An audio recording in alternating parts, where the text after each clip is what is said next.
He said I was overreacting. So I printed the chat logs, highlighted them, and left them at work. I'm sitting in my car outside his office building with the engine off, the heater blowing lukewarm air that smells like dust, and the manila folder on my passenger seat looks like a weapon. It's just paper. It's ink. It's timestamps and little gray bubbles and his name at the top of every page like a signature he didn't realize he was leaving. My hands are so tight around the steering wheel my knuckles ache, and I keep swallowing like it'll push the nausea down. People walk past my windshield with lanyards and takeaway coffees, moving like it's a normal Tuesday, and I'm trying to decide whether I'm the kind of woman who walks into a corporate lobby with her husband's affair in a folder. I can hear my own pulse in my ears. I can also hear his voice from last night, calm and irritated, like I'd asked him to take the trash out. You're overreacting, Liv. It's just chatting. God. Why do you always do this? It was a Tuesday night when I first saw the messages, and I'm not going to pretend I stumbled onto them innocently like some saint. I looked on purpose. We'd been together 7 years, married for 4, and I knew his patterns the way you know the exact creak of a stair in your house. When something changes, you feel it in your bones before you can name it. He started keeping his phone face down. He started bringing it into the bathroom, even when he was just brushing his teeth. He started laughing at things that weren't happening in the room with me. Not big laughter, little exhale laughs, private and pleased. Then he'd catch me noticing and his expression would flatten, like a curtain dropping. What? He'd say, already annoyed, already defensive, like I'd done something wrong by existing in his line of sight. I'm Olivia Grant. I'm 32. I work in project coordination for a small construction firm. My husband, Ethan, is 34 and works in a mid-sized tech company downtown, the kind with the glass walls and fake plants, and wear a family posters in the break room. We don't have kids. We've been trying, on and off, in that vague exhausted way where you stop tracking because tracking makes you feel like a failure. We have a dog, a mortgage, and friends who say we're solid. That word used to make me proud. Now it makes me want to laugh, which is awful, because there was love in our life. Real love. Or at least I thought there was. The night it happened, he'd come home late. Not wildly late. Late enough that dinner was cold and I'd eaten a yogurt over the sink and told myself I wasn't mad, I was just hungry. He kissed my cheek, barely, and went straight to the shower.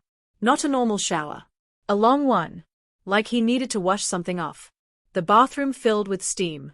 I stood in the doorway holding his work shirt by the collar because I was going to hang it up, and I caught a smell that wasn't his deodorant. It was sweet and sharp, like a fancy hair product, and my stomach dropped so fast I actually gripped the door frame. When he came out, towel around his waist, he looked at me like I was in his way. "What's wrong with you?" he asked, not concerned, just irritated. "Nothing," I said, automatically. Then I hated myself for it. We ate dinner in that weird careful silence couples fall into when something is wrong but no one wants to say it first. He kept glancing at his phone. Not openly. Side glances. Like he was checking whether someone had replied. And at one point, he smiled. Not at me. At the screen. It was small, but it was intimate. Like the smile belonged to whoever was on the other side. I don't know what came over me. I do, actually. It was that feeling of being slowly trained to doubt myself. Because I had tried bringing up his distance before, and every time he made it into a personality flaw of mine. I was anxious. I was controlling. I was always looking for problems. After enough rounds of that, you start thinking maybe you are the problem. Maybe you really are the kind of person who invents threats. Maybe you should chill. Maybe you should stop asking questions. Maybe you should be the cool wife. I wasn't cool that night. He fell asleep fast, arm flung across the bed like he owned the space between us, and his phone was on the nightstand. Face down. Charging. Like it was ashamed. I lay there staring at the ceiling, listening to his breathing even out. My chest felt tight, like I'd been holding my breath for weeks. I told myself, don't be that person. Don't snoop. If you have to snoop, it's already dead. And then I thought, if it's already dead, what am I protecting? So I reached over. My hand shook so much I almost knocked the phone off the nightstand. The screen lit up, bright in the dark. My heart went into my throat. I didn't have his passcode. He'd changed it 2 months earlier, saying it was company policy. He'd said it like a joke, like I was silly for even asking. But he'd fallen asleep with his face turned toward me, and his thumb was right there. I'm not proud of what I did. I'm also not going to lie about it. I took his hand and pressed his thumb to the sensor. The phone unlocked with a soft click that felt like the loudest sound in the world. There were notifications. A few from group chats, sports stuff. One from a woman named Mia, work. The preview line said, "I can't stop thinking about last time." My mouth went dry. I clicked it. Then I sat up so fast the sheets slid off my shoulder, and my skin went cold. It wasn't one message. It was weeks. Months. Little daily check-ins, like a relationship running parallel to mine. "You made that meeting tolerable. I wish you were here. I miss your hands. He's asleep, I can talk." And then the one that made my vision go fuzzy, "I still have your hoodie. It smells like you." My husband never wore hoodies to work. My husband didn't even own a hoodie that wasn't a ratty gym one. But then I remembered the navy zip-up he'd bought for the office because it looked professional. I'd folded it last weekend. I kept scrolling. My fingers moved like they weren't mine. There were jokes. Flirting. Photos that weren't nude, but they didn't need to be. A picture of her legs stretched out on a couch with his socked feet visible at the bottom edge. A selfie of him, smirking, in a hotel mirror. He'd told me he was at a client training event that night. There was a message from him that said, "I hate lying to her but I can't blow up my life yet." And Mia's reply, "You promised you'd figure it out. I'm not being your secret forever." I remember putting the phone down like it was hot. I remember my stomach turning so hard I thought I might throw up in the bed. Ethan shifted, half awake, and mumbled, "What are you doing?" His eyes were barely open. I should have walked away. I should have waited until morning, until I could think. But something snapped. Not in a dramatic screaming way. In a quiet way, like a thread breaking inside you. "Who is Mia?" I asked, and my voice sounded wrong, thin, too controlled. He blinked, confused, then annoyed as recognition landed. "Are you on my phone?" he said, like that was the crime. "Who is Mia?" I repeated, louder. He sat up, rubbing his face, and in the dim light his expression hardened into that familiar practiced disbelief. "Oh my God," he said. "Olivia. Seriously?" My throat tightened. "She said she can't stop thinking about last time," I said. "What is last time?" He stared at me for a beat, then exhaled sharply and grabbed the phone out of my hand. He looked at the screen like he was inspecting a mess he didn't want to clean. "It's work stuff," he said. I actually laughed, one short sound, because it was so absurd. "Work stuff," I repeated. "You told her you can't blow up your life yet." He rolled his eyes. Like I'd caught him watching dumb videos, not building a second relationship inside our marriage. "You're overreacting," he said. "It's just chatting. People talk at work." God, Liv. The anger that rose in me was immediate and sharp. "You sent her a hotel mirror selfie," I said. "You told her you hate lying to me." He put the phone down and rubbed his temples like I was giving him a headache. "Okay," he said slowly, in that calm therapist voice he liked to use when he wanted to sound reasonable. "Yes. We flirt. It's harmless." "It's not." He held up a hand as I opened my mouth. "It's not what you're making it. And the fact that you went through my phone is, honestly, it's messed up. You have trust issues." Trust issues. Like trust was something I'd misplaced, not something he'd been quietly stealing. "What about your issues?" I said. My hands were trembling now, and I hated that he could see it. "You're having an affair." He scoffed. "Affair," he repeated, like I was being dramatic on purpose. "See? This is why I don't tell you things. You turn everything into a catastrophe." That phrase, "this is why I don't tell you things," made me feel like I was falling downstairs. Like the reality kept shifting under my feet. He was making himself the victim of my reaction. He was making my discovery the problem. I didn't sleep that night. I sat on the couch with a blanket around my shoulders while he went back to bed, as if the conversation was over. My phone was in my hand, not because I had anyone to call, but because holding it made me feel less alone. At some point I opened my notes app and started writing down things I remembered from the chat, because I had this sudden terrifying thought. He'll delete it. He'll rewrite it. He'll gaslight me until I doubt what I saw. In the morning, he acted like it was a misunderstanding. He kissed my forehead before leaving, like he was doing damage control with affection. "We'll talk tonight," he said. "You're spiraling." "Just calm down today, okay?" That was the moment I realized he wasn't going to confess. He wasn't going to apologize. He was going to manage me. So yes, I printed the chat logs. Because I needed something solid. Something that didn't change depending on his mood. I'm skipping some details here because it's a lot of small ugly steps. Me waiting until he left, me grabbing his laptop, me finding the synced messages because he never signed out of anything, me taking screenshots like my hands weren't shaking so badly I hit the wrong keys. It wasn't cinematic. It was me in sweatpants at our kitchen table, panic sweating through my shirt, taking pictures of a betrayal that lived in plain text. I didn't print them that day.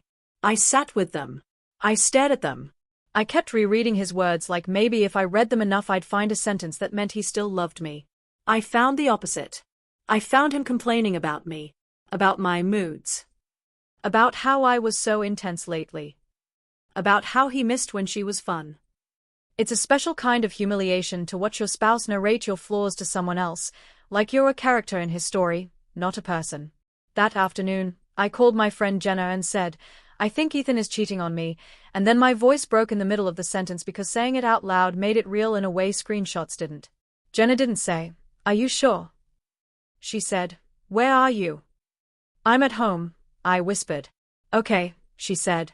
Don't do anything impulsive. I'm coming. That night, Ethan came home with a face like he'd prepared for a meeting. He sat across from me at the table and clasped his hands like he was about to deliver a performance review. Listen, he said. I'm sorry you got upset. But the way you reacted. No, I cut in. My voice surprised me. It was steadier than I felt. Don't start like that. He blinked. Like what? Like I'm the problem, I said. You're cheating. Don't make my reaction the crime. He sighed dramatically, like I was exhausting. I'm not cheating, he said. I didn't sleep with her. It's emotional. It's harmless.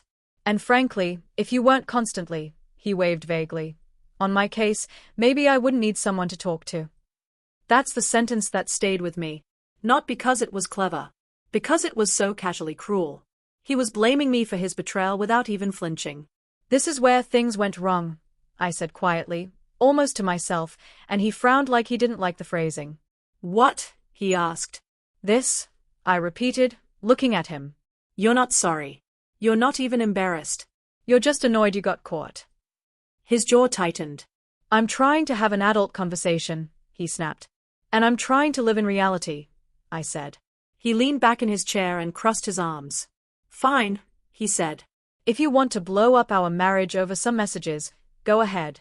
But you're overreacting. Overreacting. Again. Like a stamp he could press onto any emotion of mine to invalidate it. I stared at him for a long moment, then nodded slowly. Okay, I said. If it's nothing, you won't mind if other people read it. His eyes narrowed. What does that mean?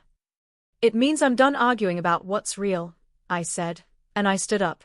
He laughed, a short mocking sound. Olivia, he said, don't be dramatic. And this is the part where I need to be honest about myself. I had fantasies in that moment. Not violent ones. But fantasies of humiliation. Of him feeling what I was feeling. Of him being exposed. Of him being forced to stand in the consequences instead of skating around them with calm words. I didn't scream. I didn't throw anything. I went upstairs and closed the door to our bedroom and my hands shook so badly I had to sit on the edge of the bed and press my palms flat on the comforter to steady myself. Jenna called me that night and said, please don't go to his job, because I'd apparently hinted at it when she came over earlier and saw me spiraling. I'm not trying to ruin him, I said, and then I realized I didn't fully believe myself. Olivia, she said gently, if you do something public, you can't take it back. I didn't sleep again. Ethan did. He slept like a man who believed he still controlled the story. The next morning, he left early. I watched him from the window as he backed out of the driveway, hand on the wheel, coffee in the cup holder. He didn't look back. I sat at the dining table and opened my laptop and printed everything. Not everything. Weeks of messages would have been ridiculous. But enough. The worst lines. The clearest lines. The ones where there was no just flirting excuse. His I can't blow up my life yet. Her I'm not being your secret forever. The hotel mirror selfie. The complaint about my moods. The little heart reactions. The I wish I woke up next to you. the printer whirred and spat out page after page like a machine translating betrayal into something physical. The paper was warm when I picked it up. I spread it across the table and stared at it like a crime scene. Then I got a highlighter. Yellow at first. Too cheerful. I switched to orange. The kind teachers used when they wanted to make a point. My hand moved slowly, deliberately, highlighting sentences that made my stomach drop, like I was underlining the truth for myself. There was something strangely calming about it, like I was taking my power back one fluorescent line at a time. I put the pages into a folder. I slid them into a manila envelope. I wrote his name on the front in my neatest handwriting, Ethan. And then I drove to his office. Which brings me back to my car outside the glass building, the folder sitting beside me like a dare. I keep staring at the lobby doors. People swipe badges and enter like they belong. I've been here before, holiday parties, that one awkward family day where they tried to make the office feel fun. I know the receptionist. I know the security desk. I know the smell of the lobby, coffee, air freshener, that sterile corporate chill. I take a breath and pick up the envelope. My fingers leave faint sweat marks on the paper. I step out of the car and the cold hits my face, sharp and clean. My legs feel unsteady as I walk toward the doors. I keep expecting someone to stop me, to ask what I'm doing, to tell me I'm insane. No one does. Everyone is busy being normal. Inside, the lobby is bright and echoing. The receptionist looks up, smiles automatically. "Hi," she says. "Can I help you?" My throat tightens. I force a polite smile. "Hi," I say. "I'm here to drop something off for Ethan Hart." She nods like that's the most normal thing in the world. "Sure." "What department?" "Product," I say, because I've heard him say it 1,000 times. She reaches for a little tray on the counter labeled deliveries. "You can leave it here," she says. "We'll get it to him." For a second, my courage wobbles. If I leave it here, it might get opened by someone else. It might become office gossip.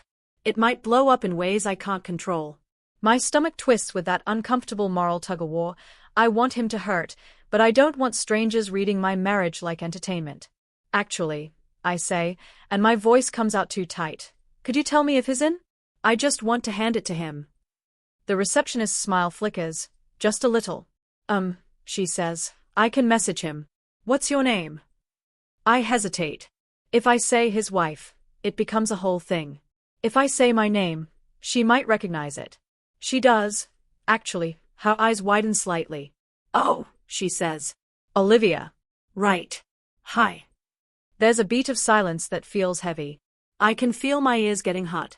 She picks up her phone and types quickly. "Let me see if he can come down." I stand there holding the envelope, trying not to shake. The lobby hums with quiet sounds, elevator dings, shoes on tile, someone laughing near the coffee bar. Every second feels stretched. Then the elevator opens, and Ethan walks out. He looks so normal it makes me sick. Navy button-down. Work badge. That same purposeful stride. He doesn't see me at first. Then his eyes land on me and his face changes so fast it's almost funny. Surprise, irritation, calculation. "What are you doing here?" he asks, voice low but sharp, like he's talking to a misbehaving child. I hold up the envelope. "I'm dropping something off," I say. His eyes narrow. "At my job," he hisses. "Are you serious?" The receptionist pretends to be very interested in her computer screen. People walk past and glance, then look away. "I'm serious," I say, and my voice trembles slightly, which makes me angry at my body. "You said I was overreacting. So I brought you a copy of reality." He looks at the envelope like it's contaminated. "Olivia," he says through his teeth, "not here." I tilt my head. "Not here," I repeat. "Where, Ethan?"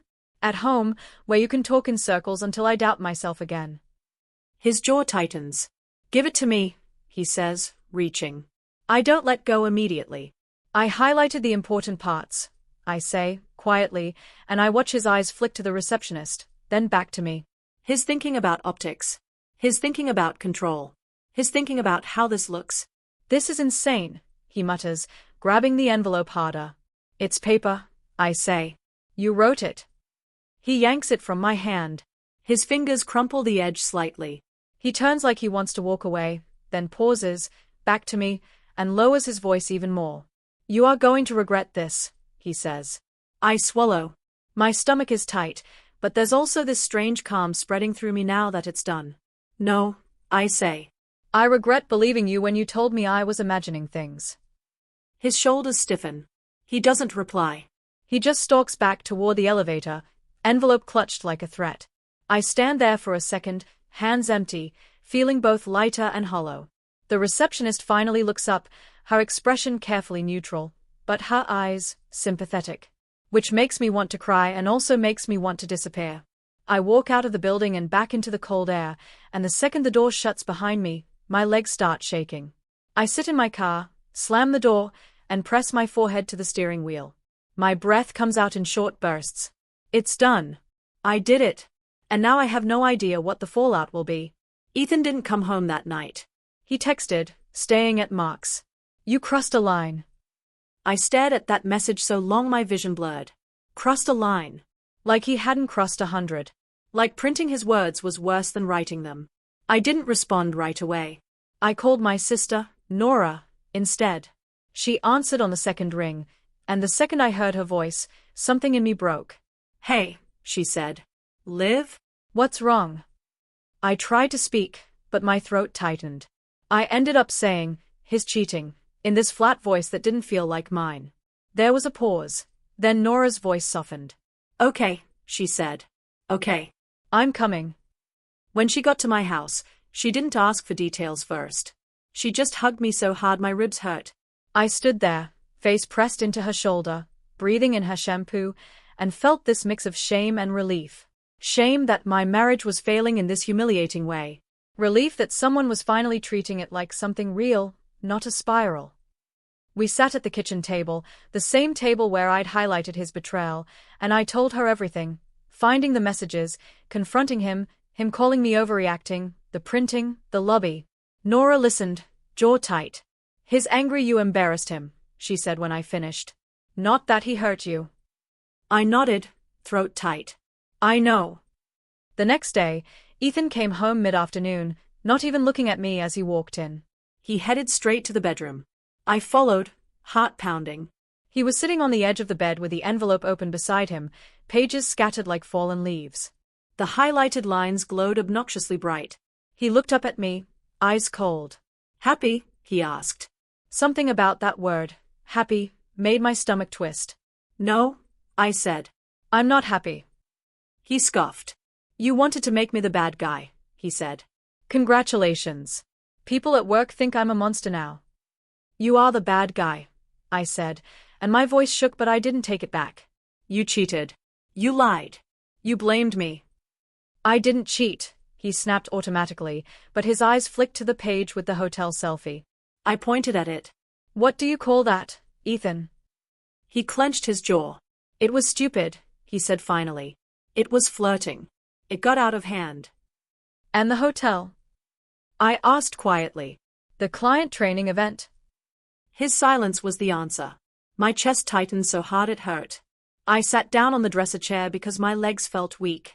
How long? I asked, voice small despite my efforts. Were you going to lie? Ethan rubbed his face like he was exhausted. I was going to end it, he said. When? I asked. After she stopped being fun? After she demanded more? After you got bored? He glared. Stop, he snapped. This is exactly why. Why what? I interrupted. Why you cheated. Don't you dare. His eyes flashed. You've been miserable for months, he said, voice rising. You're always tired, always anxious, always looking at me like I'm failing you. I needed someone who didn't make me feel like a disappointment. I stared at him. My throat tightened. So you made me one, I said quietly. You turned me into the wife you could blame. He looked away, jaw working. For a second, I thought I saw something like shame. Then he straightened, and the mask came back on. You can't just destroy my reputation, he said. That was vindictive. Vindictive, I repeated. Ethan, you wrote those words. I didn't invent them. He stood up, suddenly pacing. I told you were overreacting because you were, he snapped. You went nuclear. I watched him pace, watched the way he couldn't sit with consequences without turning them into an argument he could win. And the strangest thing happened in my chest, not rage, not even heartbreak. Clarity. A quiet, bleak clarity. He wasn't sorry for what he did. He was sorry it wasn't controllable. I'm not doing this, I said, standing slowly. He stopped pacing. What do you mean? I mean, I'm not arguing about whether my feelings are valid, I said. My voice steadied as I spoke.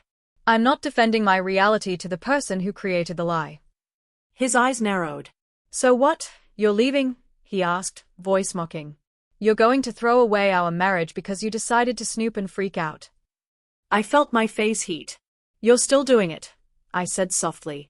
You're still trying to make me the crazy one so you don't have to be the dishonest one. Ethan's jaw tightened. You humiliated me, he said. I held his gaze. You humiliated me, I replied. You just did it in private. He stared at me for a long moment, and then he said something that made my skin go cold. If you tell anyone else, I'll make sure you regret it. There it was. Not remorse. A threat. I didn't respond. I just walked out of the room, heart pounding so hard I could feel it in my throat. That night, I slept with my phone on my chest like a lifeline. I kept thinking about his words, I'll make sure you regret it, and realizing how quickly his calm, reasonable husband persona collapsed the second he lost control. The next week was a blur of practical steps and emotional whiplash. I called a lawyer because I didn't want to be blindsided. I opened my own bank account because I didn't trust him not to move money for security. I told Jenna and Nora everything. I didn't tell my parents yet because I wasn't ready for my mother's grief on top of mine. Ethan alternated between sulking silence and bursts of anger. He started sleeping on the couch. He started making comments under his breath about how I was ruining everything. He started acting like he was the one mourning. Then Mia texted me. Not Ethan. Mia. I got the message on a Thursday afternoon while I was at work, and my stomach dropped when I saw an unknown number. The text said, I'm sorry. I didn't know he was going to do this. He said you two were basically over. I stared at it in my office chair, fluorescent lights buzzing overhead, coworkers chatting about weekend plans like my world wasn't splitting open. I could feel heat rising up my neck. I typed back. He said I was overreacting. Then I deleted it. Because what was the point? She wasn't my problem. Ethan was. But her text confirmed something important. He'd been lying to her too. He'd made himself the victim in both stories. He'd been trapped with me and promising her. Two narratives. One man. Same strategy. When I got home that night, Ethan was in the kitchen, making himself dinner like I was a roommate. He didn't look up. I got a text from Mia, I said, voice calm. His hand froze on the cutting board. Just for a second. Then he kept chopping. Why is she texting you? He asked, tone flat. She apologized, I said. He snorted. Of course she did. I stared at his back. Did you tell her we were basically over? I asked. He didn't turn around. We were, he said. My throat tightened. We were not, I said quietly. We were married. He finally turned, eyes sharp. You want to pretend everything was perfect, he snapped. You want to pretend you weren't miserable. I swallowed hard. Being unhappy isn't a license to cheat, I said. He stared at me, jaw tight, then shrugged like he didn't care. I didn't cheat, he said again, stubborn, ridiculous. I laughed, one short, bitter sound. You don't get to define cheating in a way that makes you innocent, I said. You built a relationship with her. You hid it. You lied. You met her. You took photos in a hotel. You told her you hated lying to me. That's cheating. Ethan's face hardened. You're not innocent either, he snapped. I blinked. Oh, I said softly. There it is. You're going to punish me for printing paper. He stepped closer. You tried to ruin me, he hissed. I held his gaze. No, I said. You tried to ruin me by making me doubt my reality. I just stopped letting you. Something in his expression flickered, anger, then calculation. He took a breath and his voice went suddenly measured. Fine, he said. If you want a divorce, we can do that. My stomach lurched. Even hearing him say it out loud felt like a door slamming. I didn't say that, I said, and I hated that part of me still hesitated. Still clung. Ethan's eyes narrowed slightly. You didn't have to, he said. You already acted like it. That sentence landed with a dull thud. Because he was right in one way, I had acted like someone who couldn't trust him. Because I couldn't. I'm going to skip the next few weeks in detail because it's a lot of ugly logistics and repetitive arguments and nights where you cry in the shower so the other person doesn't hear. But here's what matters. Ethan never once apologized without attaching a but. He never once said, "I hurt you." He said, "I'm sorry you felt that way." He said, "I'm sorry you found out like that." He said, "I'm sorry you embarrassed me." Everything curved back toward him. And at some point, that reality became the loudest part of the story. Not Mia. Not even the messages. The fact that my husband could look at highlighted proof of his betrayal and still say overreacting with a straight face. We started sleeping in separate rooms. Friends noticed. Ethan told people we were going through a rough patch and that I was making it bigger than it needed to be. I didn't correct him publicly. I didn't have the energy. But I also didn't protect him anymore. When someone asked me privately, "Is everything okay?" I didn't lie. I said, "He was involved with someone from work." I found messages. He denied it. The first time I said that sentence, my hands shook. The 10th time, they didn't. The divorce process didn't happen overnight. There were conversations with lawyers. There were spreadsheets of assets. There were moments I felt stupid for not seeing earlier, and moments I felt furious at myself for doubting my instincts. There were also moments of strange relief, like the day I realized I could come home and not brace myself for Ethan's mood. Like the day I ate dinner alone and it tasted like freedom and sadness at the same time. The day Ethan moved out, he stood in the doorway with a box and looked at me like he expected me to beg. I didn't. I leaned against the counter, arms wrapped around myself, and watched him carry pieces of our life into his car. "You really did this," he said, not quite a question. I stared at him. "You did this," I said quietly. He scoffed, but his voice wavered slightly. "You could have handled it privately," he muttered. That line, still focused on optics, still focused on control, was the final confirmation of everything. "I tried," I said. "You called me overreacting." He didn't reply. He just carried the box out. After he left, I sat on the floor with the dog's head in my lap and felt the house settle into a new silence. Not peaceful. Not yet. But real. No more arguing about what was true.